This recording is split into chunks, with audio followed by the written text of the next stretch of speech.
Welcome to yet another episode of The Generative Product Soul. In today's episode, we'll talk with Vinita Gupta, who has taken Digital Link, a company she founded from inception to IPO. She is the first woman of Indian origin to take a company to public. Can you imagine?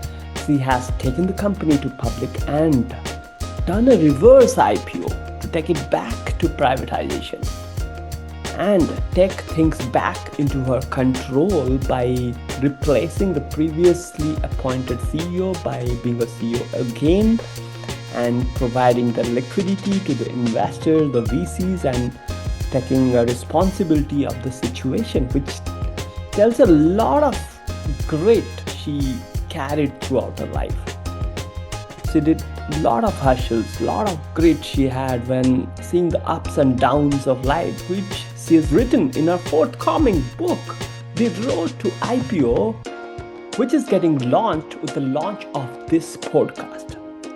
Vinita talks about the resilience, the grit, the struggle of moving forward in everyday life after finding a company to playing competitive bridge, a sports she has taken as a passion because she has seen her professional life enough and is now enjoying that sports bridge by keeping her mind sharp and also being involved in different organizations like TIE of Silicon Valley to support entrepreneurs and being part of CARE, a Stanford Medicine Group, and so on and so forth. So it's a very great conversation we're having with Vinita Gupta and a lot of interesting stories from her entrepreneurship journey we're discussing in this forthcoming episode of The Generative Product Soul.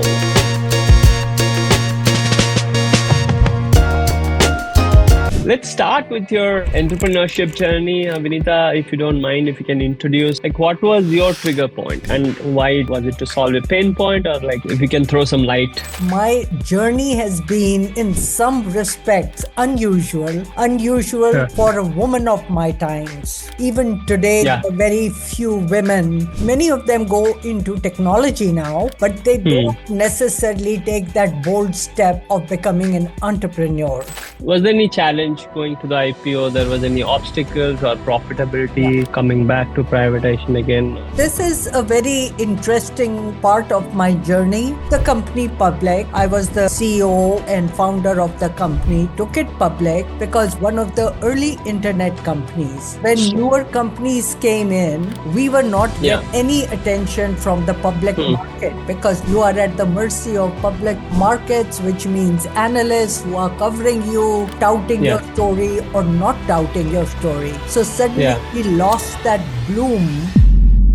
Jumping in the fire, you have to, just like Tesla's Elon Musk said, you run off the abyss and then you open a parachute on the way down. That's entrepreneurship, right? So what is the difference in your point of view? How people should think differently when they're joining an established company in the leadership rank versus they're doing of their own? Nobody wants to establish company and keep it the same. But biggest difference is in the style of thinking. How you think about in a startup type of an atmosphere as an entrepreneur, you think good of the company all the time because you know if the company doesn't survive, you will not survive. How about your interest in AI? Are you also interested to be part of this AI revolution? I'll say yes and no. I was part of internet evolution and it looked like everything was going to be driven by internet. I think I want to understand and I take time to understand AI. The chat GPT was a phenomenal tool that got handed over to us.